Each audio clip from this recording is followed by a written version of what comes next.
Welcome to Deloitte's Debriefs Tax Webcast series in Asia Pacific. Our webcast today is from our Corporate Income Tax series and is titled M&A and Carve-Out Strategy in Japan, Korea, and Taiwan. My name is Scott Olson, and I'm a tax partner based in Deloitte, Korea. I have the pleasure of hosting today's webcast. I have with me today three outstanding speakers, Masato Iwajima, Masaki Kaneko, and Chelly Lia. Masato-san is a tax partner based in Deloitte, Japan. Masaki-san is a financial advisory partner also based in Deloitte, Japan. And finally, Chelly is a tax partner based in Deloitte, Taiwan. You may access our bios on the left side of the screen. Before I introduce the agenda for today's webcast, I would like to take a moment to highlight some of the features of our webcast console. First, all users are on listen-only mode. If you have any content-related questions, you can submit it at any time in the Q&A box at the bottom right of the screen. We'll do our best to respond to your questions during the presentation. Second, all PC users can minimize or maximize each box at your convenience during the webcast. You may also explore the icons at the bottom of the screen. If you want to download today's slides and related publications, please go to the Downloads and Links box. On the other hand, mobile device users can view the slides and answer the survey questions on their screens. Finally, if you require attendance record for today's event, you can download your CPE certificate by clicking Request CPE icon at the bottom of your webcast console. Now let me give you a quick overview of the topics we will discuss today. First, Masaki-san will provide us with an overview of the global M&A trends with emphasis on Korea, Japan, and Taiwan. Following Masaki-san, we will hear from Chelly about Taiwan-specific carve-out trends, and she will be followed by Masato-san for Japan. And I will follow up with addressing the M&A trends and options for carve-outs here in Korea. Before we go to Masaki-san, let me start with a general polling question for the audience. As you can see on the screen, the question is, in light of the global COVID-19 pandemic starting to subside in many countries and more countries opening their borders, what is your company's current approach toward M&A activities? Your options are still waiting a little longer to see how things play out before restarting M&A activity, actively seeking to acquire new businesses or sell portions of current businesses, watching this landscape closely and will act if opportunities arise in the market, looking for new models such as joint ventures, strategic agreements, or similar arrangements, no change from pre-COVID strategies or not applicable. While we're waiting for the results to come in, let me quickly turn to Masaki-san in Japan and get his input on whether he sees any impact on the Asian M&A activity due to the current events taking place in Ukraine. Masaki-san, what do you think? Has or will the conflict in Europe impact the Asia M&A and carve-out landscape?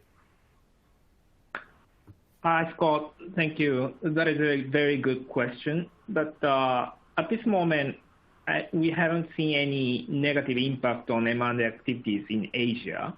Of course, there should be some in Europe and some specific industries, but generally speaking, the activity is very active in Asia so far at this moment. Okay, so we don't see it. We don't have a lot of impacts yet, but we'll keep our eyes on it. Let's look at the results of the polling question. Pretty close, not applicable even the largest, but after that, it looks like the largest group is still waiting a little bit longer just to see how things play out before starting M&A or are actively seeking. So certainly it looks like companies are starting to think about future M&A activities going forward. So thank you for your responses. Continuing with Japan, Masaki-san, can you provide us some additional comments on the more recent M&A and carve-out trends and practices in Japan, Korea, and Taiwan? Scott, thank you very much for the introduction. My name is Masaki Kaneko, and I'm a Deloitte financial advisory partner based in Japan. Today, I am talking about a high-level market overview for focusing on carve-out transactions in Japan, Korea, and Taiwan. Firstly, I would like to begin with the definition of carve-out. Have you ever involved in carve-out transaction Many of the transactions are simple share purchase transactions, and the subject of the transaction is an entity or a group of entities. On the other hand, when a company would like to sell one of its business, the carve-out should happen. You can see on the right side, if a company X wants to divest business B, it has to separate business B from the company and transfer it to the buyer. As you could imagine, separating business, you will have to think about so many things, more things compared to entity transaction. So thank you. Let me give you a quick view on what would be the differences between share purchase or entity-based transaction versus carve-out transaction. When we support our client in the carve-out transaction, we always start from the perimeter or the scope of carve-out. Usually, it is easy to identify and separate direct functions, such as manufacturing functions. However, multi-business companies share indirect functions with other businesses. I think it's very general. Sometimes you can even see businesses share direct functions such as sales and sometimes manufacturing. Then you have to think about and determine how you want to draw a line between the transferred functions and remaining functions. If a buyer has a common shared function, things get more complicated because sometimes buyer doesn't want to certain indirect functions. Now you can see how the carve-out transaction looks like. Beginning with perimeter, you can see various types of carve-out structures that would implicate the tax implications, but those are discussed by my tax colleagues later. For financials, the company prepares financial statements regularly on an entity basis, and in most cases have them audited. But for carve-out transactions, we couldn't see any existing financial statements which represent the perimeter of the transaction.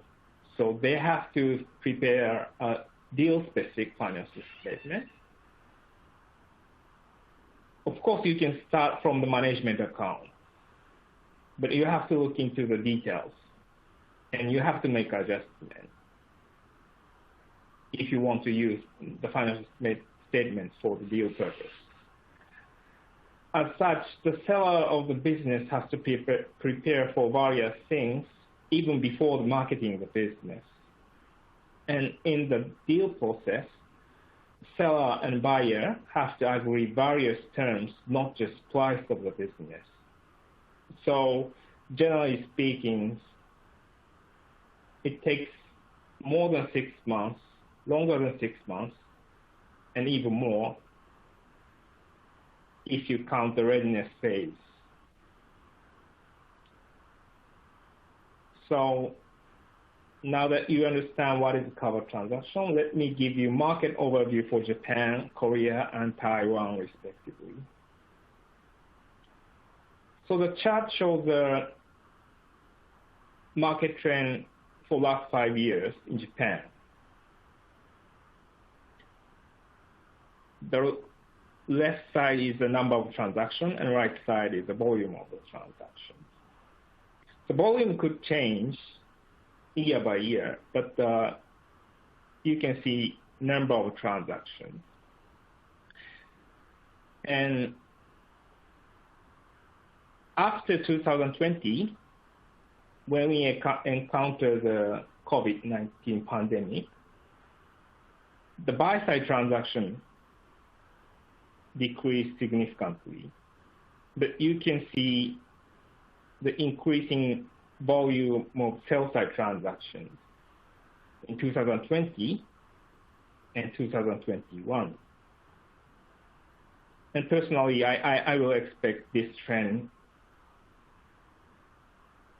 is going on this year.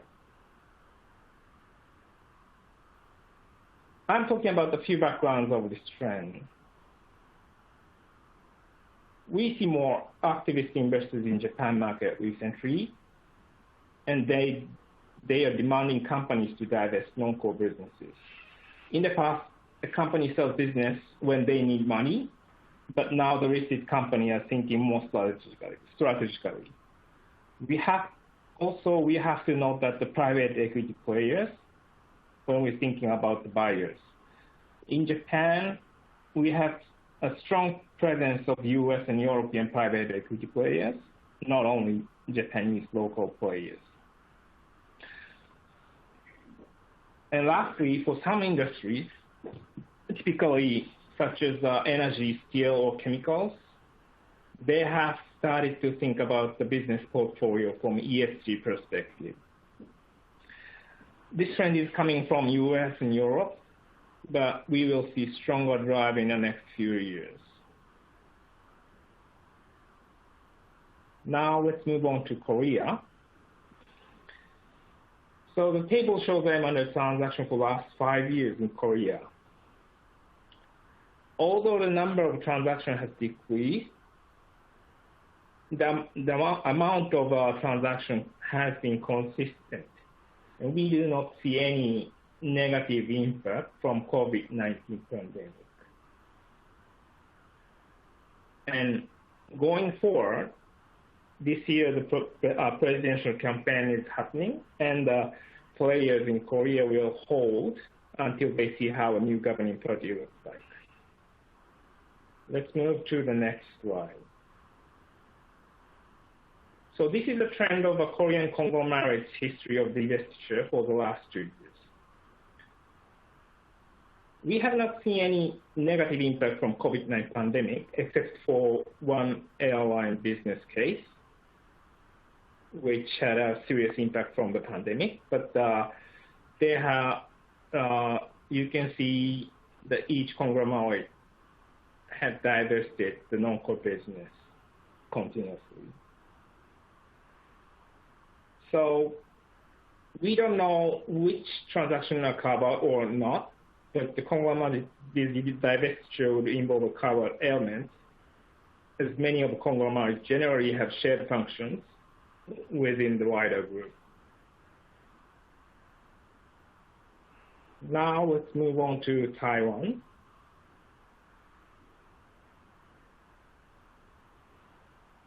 So you can see the three charts, the number of buy-side deals, number of sell-side deals, and lastly, the disclosed value. The Taiwan listing market, the deal size is much dependent on certain mega deals, and we saw a huge jump in 2020 and 2021. So, and unfortunately, we don't know which is a carve-out or not, but we believe certain portion of the sell-side transaction are carve-out deals. So let's move on to the next for some notes from my Taiwanese colleagues. So we don't have accurate statistics, but we observe that there are more and more carve-out deals in Taiwan. And the background of such trend is demonstrated in this page, but I think in Taiwan, the spin-off or the using SPAC getting more common in the market.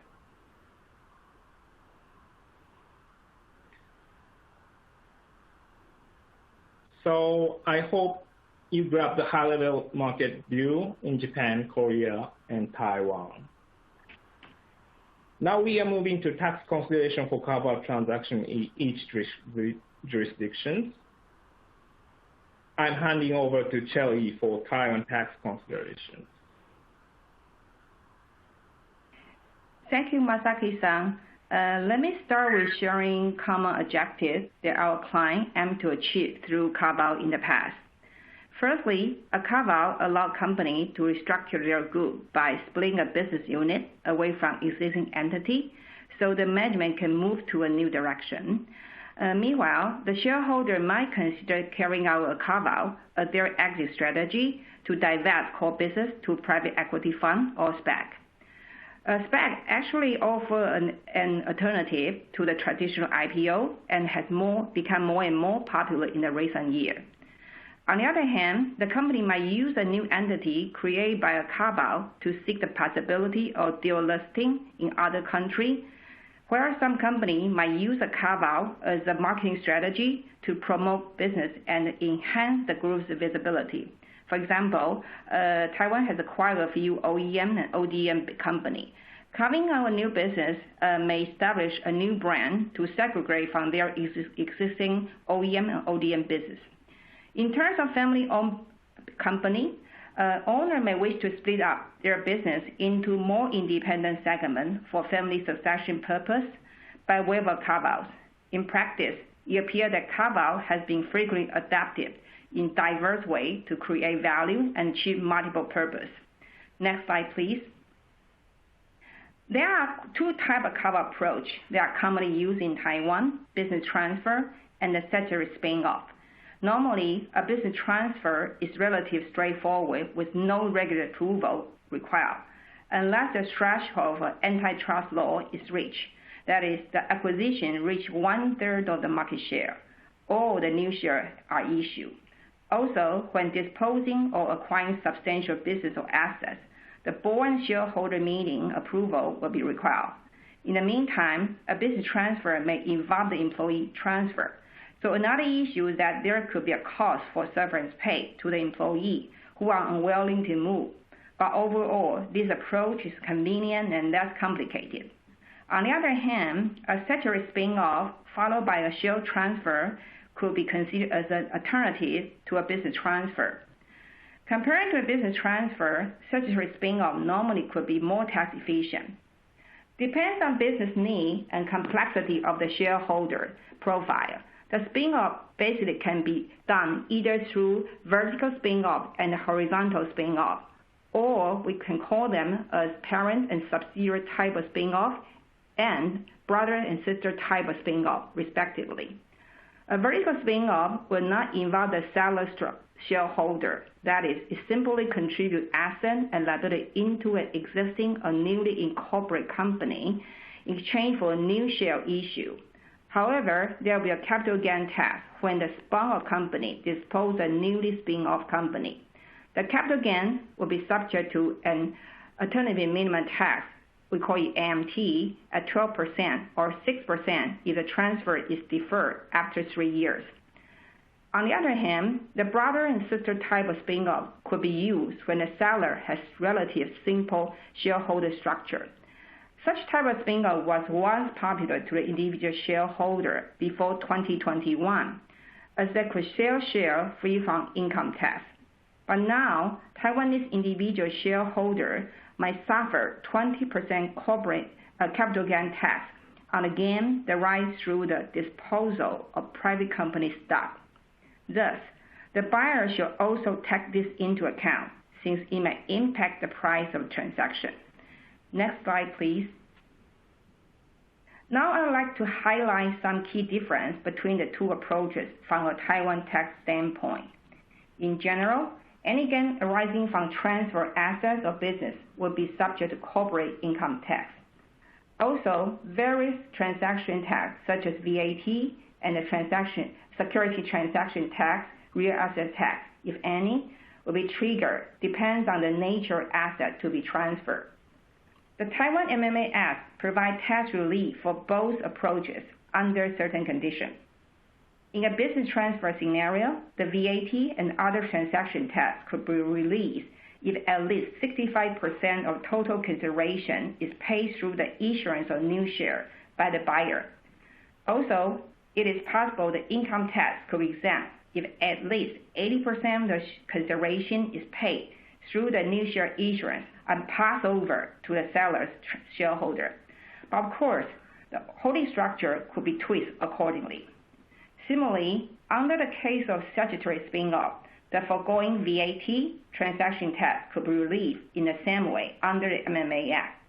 From an income tax perspective, in general, the spin-off is an internal reorganization, and thus the net book value can be used. So the income tax impact could be managed.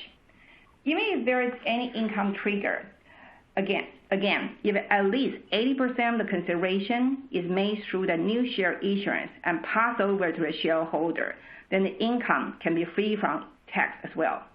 The exemption would be the brother and sister type of spin-off we just mentioned earlier.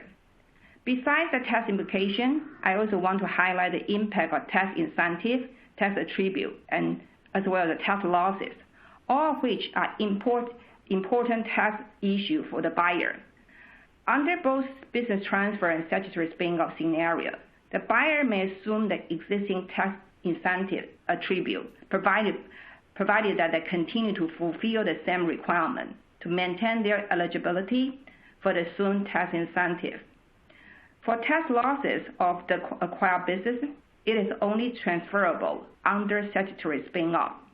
However, please know that such tax losses will be discounted after a statutory spin-off through a specific calculation formula provided by the tax authority.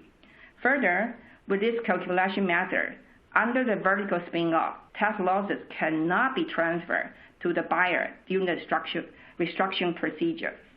Let me move to the next slide, please.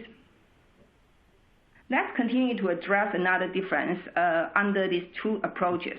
In general, the buyer tends to select a business transfer scenario, as the buyer will be able to use a step-up basis following the purchase price in order to claim the tax deduction and will not assume the historical tax liability from the seller. On the other hand, tax costs for the seller normally could be heavier under this approach if the tax exemption under Taiwan MMA Act are not available. In a statutory spin-off scenario, as a buyer normally would buy this new company created from spin-off, the historical liability and legacy issue may be mitigated. But remember that under the MMA Act, there is a clause which requires a new company to jointly liable for the liability associated with business or asset transfer for 2 years. So the buyer needs to bear in mind when negotiating a term with the seller. Also, another consideration would be regarding deemed dividend issue for the shareholder of the spun-off company in a spin-off. Though the corporate income tax exemption may apply, shareholder of a spun-off company can have deemed dividend issue in a spin-off to extend the return earnings are reduced. When you come to the regular requirement, as mentioned, a business transfer normally will not require regulatory approval, assuming no share are issued, which can provide a swift and a smooth execution.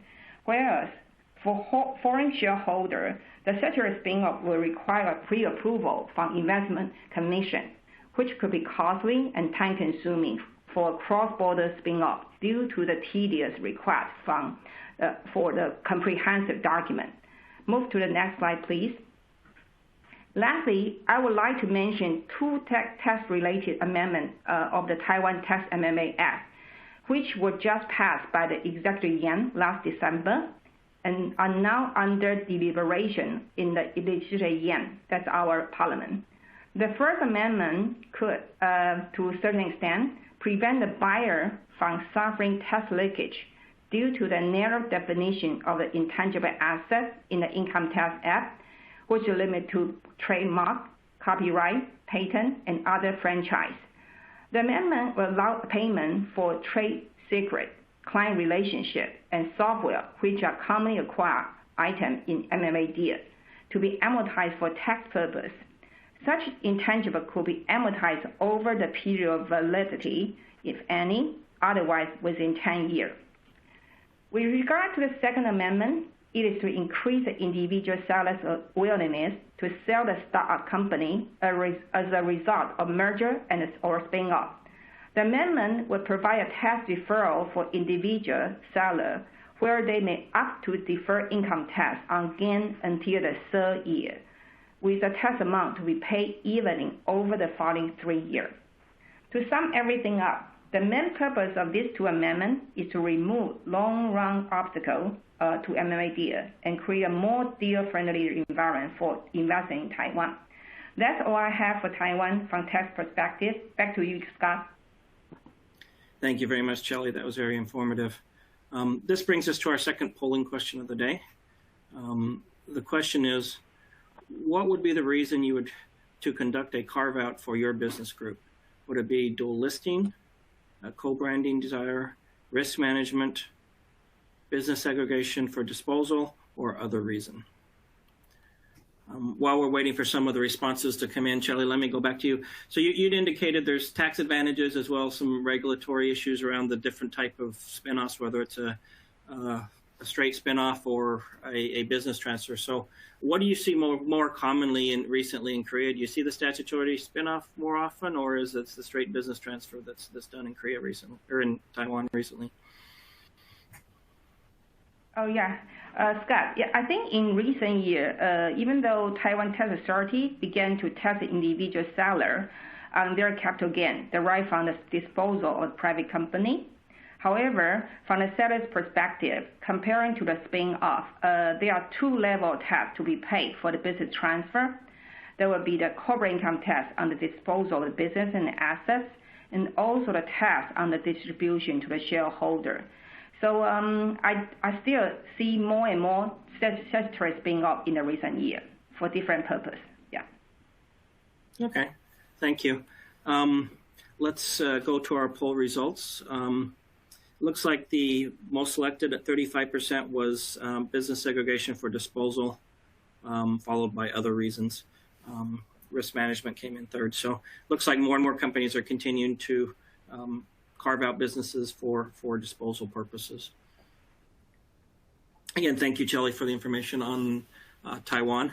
Let's go to Masato-san for his comments on the Japan benefits and challenges of carve-outs there. Thank you, Scott. In this section, let me walk you through benefits and challenges of the carve-out from Japanese tax perspective. Our carve-out deals in Japan can typically be structured either by ordinary carve-out or reverse carve-out. For typical transaction steps of the ordinary carve-out, please take a look at the diagram on the left.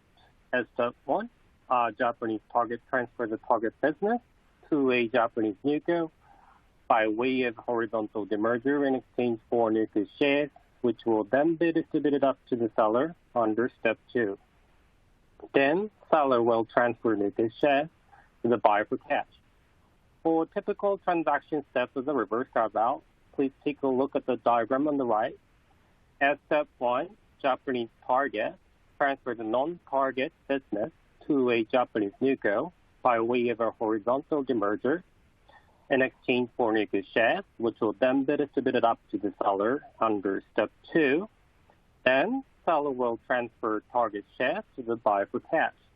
On the next slide, let us take a look at the comparative matrix between ordinary carve-out versus reverse carve-out from Japanese tax perspective. The first item is tax neutrality. For Japanese tax purposes, in order for the horizontal demerger to qualify for tax neutral treatment, it has to be stated that the seller continues to own shares of the corporation succeeding the assets.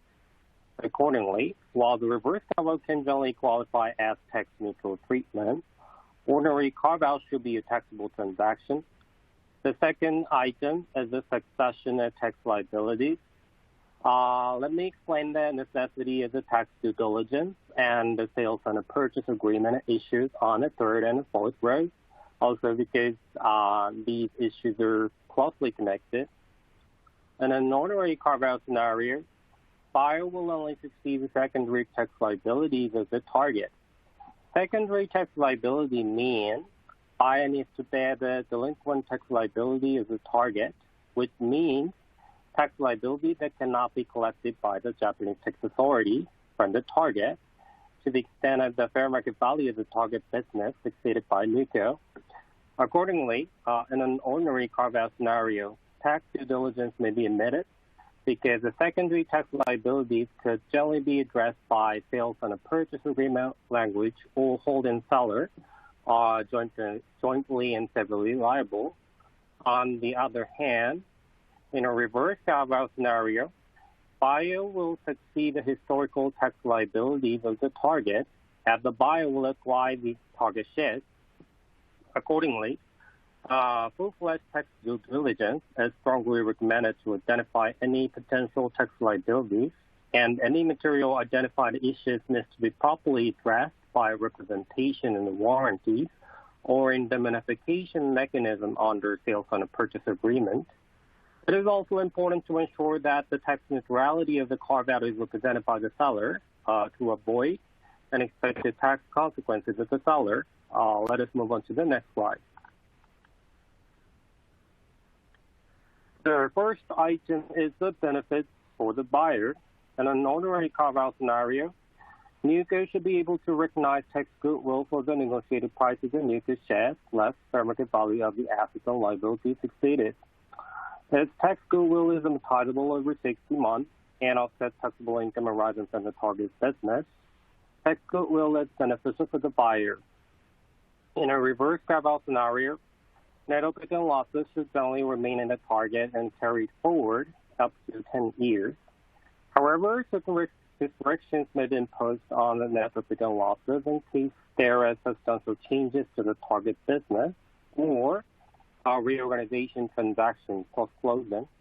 Further, depending on the sizes of the target business or the acquirer, net operating losses may only be utilized up to 50% of taxable income in a single year. Accordingly, careful post-closing planning is strongly recommended. The second items are the challenges for the seller. As mentioned earlier, ordinary carve-out should be taxable transactions. Therefore, capital gain for the transfer of the business should be taxable at 30% at target corporation. Further, seller will recognize deemed dividends for the receipt of the NewCo shares. While deemed dividends are not effectively taxable for the Japanese corporate seller, they should be subject to 20.40% withholding tax for non-Japanese corporate and individual sellers, and are taxable at 49.44% for Japanese individual sellers.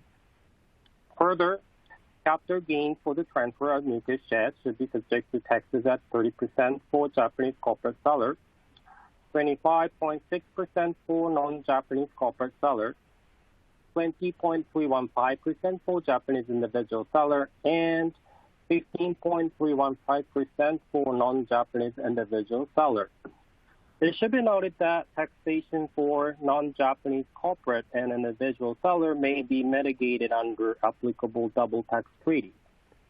In a reverse carve-out scenario, taxation for the transfer of the target share should be almost the same as the ordinary carve-out scenarios, that capital gain amount may be greater than ordinary carve-out scenarios.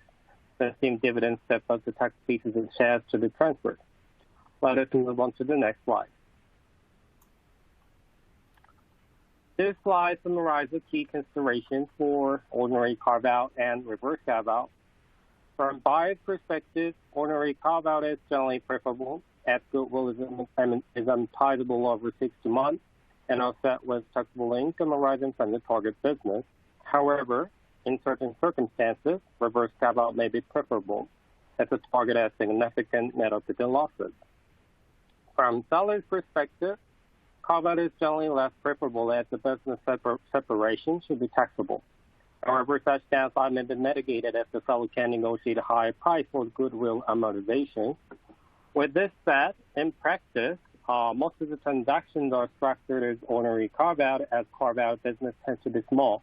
However, in the case where the seller is Japanese individual owner, I have seen that reverse carve-out is frequently used to avoid deemed dividend taxation at 49.44% as sellers. Further, I have seen the reverse carve-out is widely used when the target corporation has a certain business license requiring substantial time for NewCo to obtain an ordinary carve-out scenario. This is the end of the Japan tax part. Let me hand over to Scott. Thank you, Masato-san. Appreciate that. We will now go to our third and final polling question of the day. The question is, have you been involved in a carve-out or reverse carve-out transaction in your jurisdiction? And if so, what did you find created the most complexity or difficulty? The options are, yes, I was involved and tax matters were the most complex. Yes, but accounting, such as carving out the financials, was most complex. Or yes, and other business or legal considerations such as employee matters or IT type things were more complex. Or no, I have not been involved or not applicable. Again, while we're waiting for the results to come in, let me go quickly back to Masato-san. It looks like there's the reverse carve-out versus the ordinary carve-out is kind of specific to the facts and circumstances of the case. But what do you see more common recently? Is it ordinary carve-outs or reverse carve-outs? Or is it kind of a combination? Typically, most of the carve-out in here are structured as ordinary carve-out since it is commercially easier than reverse carve-out, as in most cases. The carve-out business represents a small portion of the entire business as a target as far as I have seen in practice. Okay, thank you very much. Let's look at our poll results. So of those that have been involved in the carve-out transaction, it looks like business or legal considerations were considered to be most complex, which is actually my experience also. HR matters, things like that tend to get a little bit complex, but tax came in second as the second most complex. Interesting. So thank you very much for your answers on the poll question. Now let's move on to the Korea, a discussion on the Korea carve-out options and strategies. So like many countries, Korea has seen an increasing number of carve-outs recently. While the reasons for the carve-outs are many, let me enumerate a few of them here. First of all, split-ups of some of the large Korean conglomerate groups known as chaebols, or restructuring of companies within these conglomerate groups continues to happen as they receive government pressure for more transparency and less cross-ownership between the groups. Additionally, there is investor pressure to provide value from separately owned and separately managed focused companies. Another reason for carve-outs we've seen in Korea is the separation of new economy or IPO of green businesses, if you will. Many companies have internally grown businesses in the green or the new economy and have that value is probably worth more than is apparent in the existing company. And a good example is recently LG Chemical carved out its electric vehicle battery division into a separate company in Korea called LG Energy Solutions, which shortly thereafter became the second largest public company by market capitalization in Korea after Samsung itself. So you see that the carved out entity was actually of more value than the parent company, which include the carve out entity. So such carve outs, we're seeing similar carve outs taking place and others are in the process. Another reason is for segregating the businesses was the poll answer earlier, just for disposal or for establishment of JVs as PE funds come in looking for opportunities to use their business expertise or setting up JVs with other business partners that may have business knowledge or IP that can enhance the businesses. And finally, we see succession planning as a reason. Again, going back to a lot of the large conglomerates or chaebols, Korea has a quite high estate taxes, and as these companies are passed down to the next generation, they are forced to spin off portions or sell portions of the entity of the companies for family succession or for payment of the estate taxes. Again, just there's many reasons for carving out a business. There's a number of ways that can take place, really dependent upon the business, legal, labor, and tax reasons. So moving on to the next slide. The most common and straightforward is still the straight sell or business transfer. This is a fully taxable event, but can still come with the complexity of having to have a required valuation as well as a determination as to whether the transfer is considered a comprehensive business transfer under the Korean VAT law. Under that law, a transfer of a business can be done in a comprehensive manner, can be done without charging VAT, but it does require that all business assets and liabilities be transferred. It can often be difficult to determine whether all such assets or liabilities are transferred, especially when assets have been used by more than one business line or liabilities have been commingled over time. because of the failure to collect and remit, because the failure to collect and remit VAT can come with significant penalties, companies may elect to pay a proxy VAT and then immediately claim a refund for that to avoid any inadvertent VAT penalties. From the buyer's perspective, the transfer is often preferred, as the buyer will get a step up in basis of the assets, including goodwill, which can reduce further income as those assets are depreciated, sold, or amortized. Also, the buyer of a company through a straightforward business transfer will have limited successor liabilities as compared to an acquisition of a company, shares in a company. However, it is interesting to note that if many assets and liabilities are transferred, specifically assets requiring registration, that a business transfer can sometimes be more complex than an actual spin-off and sale of a spun company. From the seller's perspective, especially from a foreign seller's perspective, a carve-out of the business via a straightforward transfer would result in a taxation at the Korean entity itself, followed then by the repatriated funds and a dividend tax on those outside Korea. So there would be a double level of taxation. In many cases, companies choose to separate a business by a legal demerger. So here you see alternative A. A demerger or spin-off is a common way to separate a business in Korea. There's a number of reasons why this option can be chosen. Primarily, spin-off can be completed through an efficient legal process, which can be more simple than transferring a significant number of assets. Furthermore, the spin-off could be owned by the parent company, shown here as a horizontal spin-off, which would allow the parent company to sell the shares of Korea and to efficiently repatriate the cash without the need to have a dividend and further withholding taxes.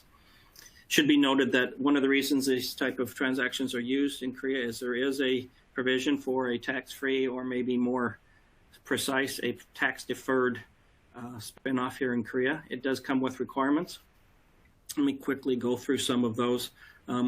First of all, the company that has to have been operated for the last 5 years prior to the spin-off, and the spin-off needs to be executed through capital contributions participated only by existing shareholders.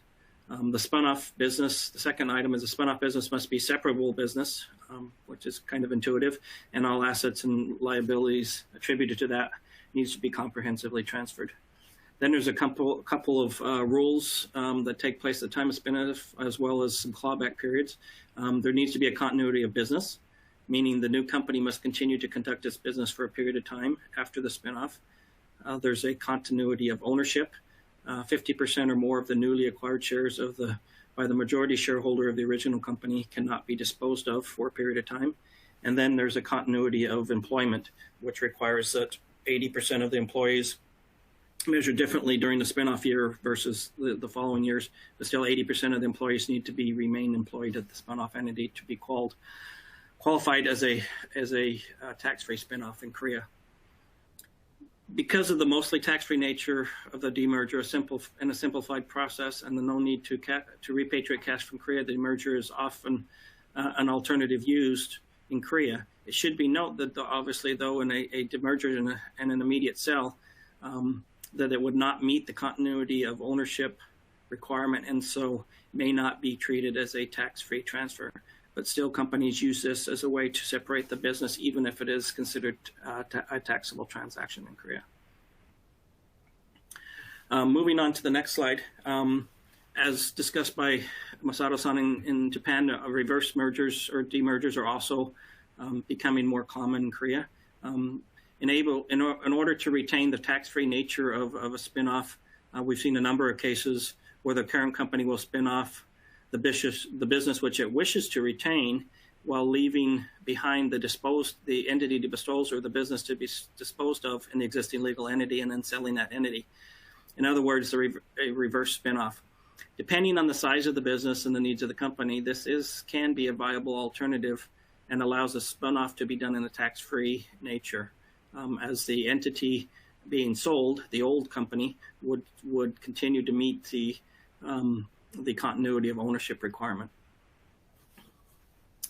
Again, since the parent company is making the sale, it would be no further need to repatriate funds out of Korea on a reverse spinoff. Finally, moving on to the third alternative, and one that we've again seen more commonly in Korea. It's an in-kind contribution or a vertical spinoff. This alternative is where it can be used when companies are looking to still retain part of the business, but also bring in strategic partners or partially list a portion of the spun shares in a vertical demerger, followed by a capital injection by a JV partner or the listing of those shares on an exchange. As long as the existing Korean business retains 50% or more of the shares of the SpinCo, it can continue to be qualified as tax-free demerger, and the taxes can be deferred until a future exit date. This is actually the type of structure that was used in the LG spinoff of LG Energy Solution in Korea mentioned earlier, where they spun it off and took approximately 20% of the company public, but retained ownership to the extent that it was able to be tax-free going forward. So as you can see from the discussion, there's several different options available to companies in Korea. The best alternative is dependent upon the business structure and goals of the parent company. Depending on the method chosen, a buyer may need to conduct a robust due diligence. In the case of specifically a reverse spinoff where the existing entity and its legal liabilities are being sold, may need to take place, and structuring alternatives can be done in any of these scenarios. We expect to continue to see more and more carve-outs in Korea in the coming years as companies continue to try to create value via new businesses and partnerships and other spin-off activities. That reaches the end of the Korean discussion for today.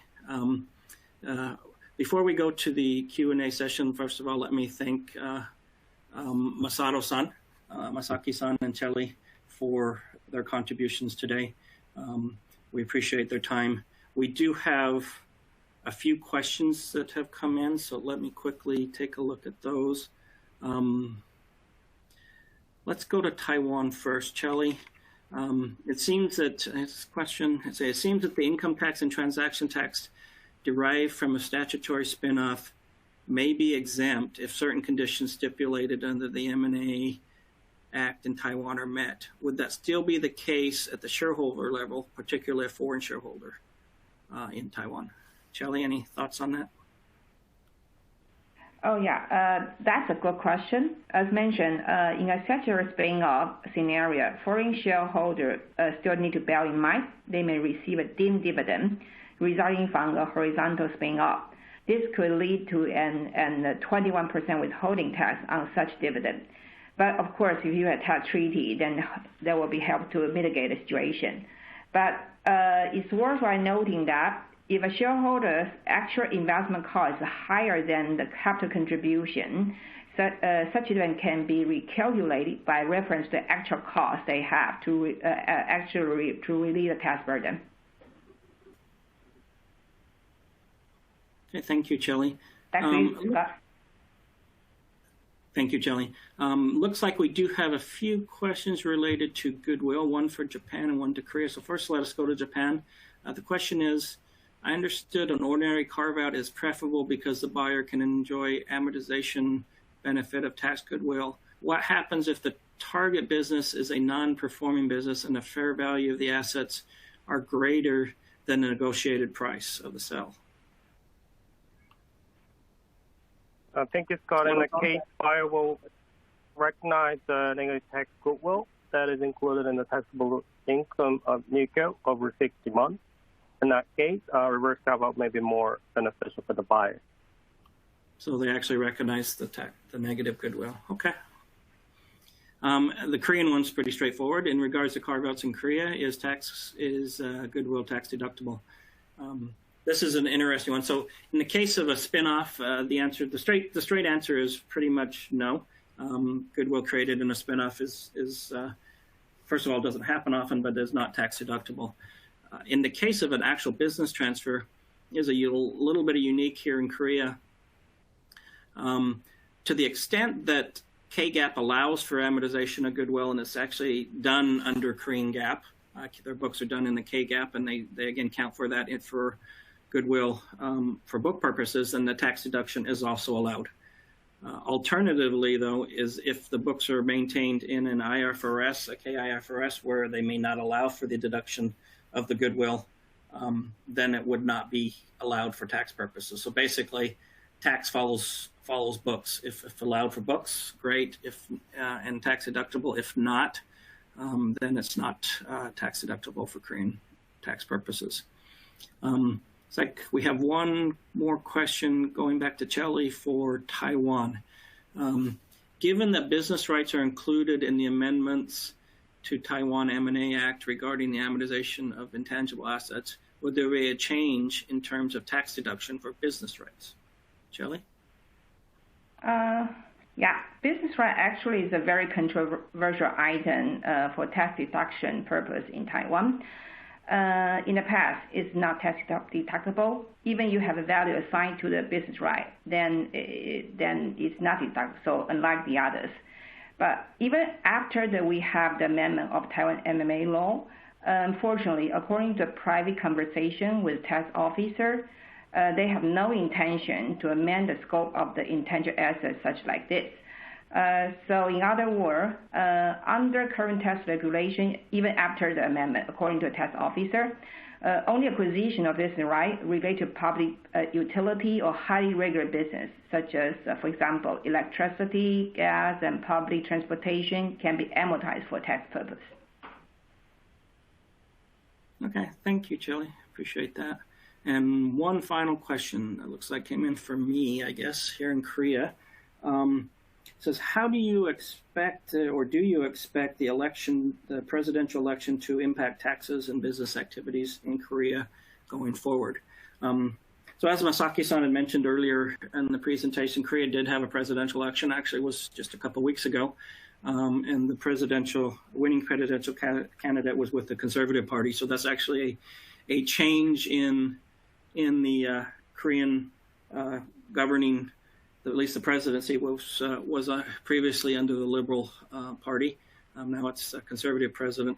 That's an excellent question. The candidate, the new president, had indicated that he thinks taxation is too high, and that he would like to certainly lower individual taxation and perhaps other tax items in Korea.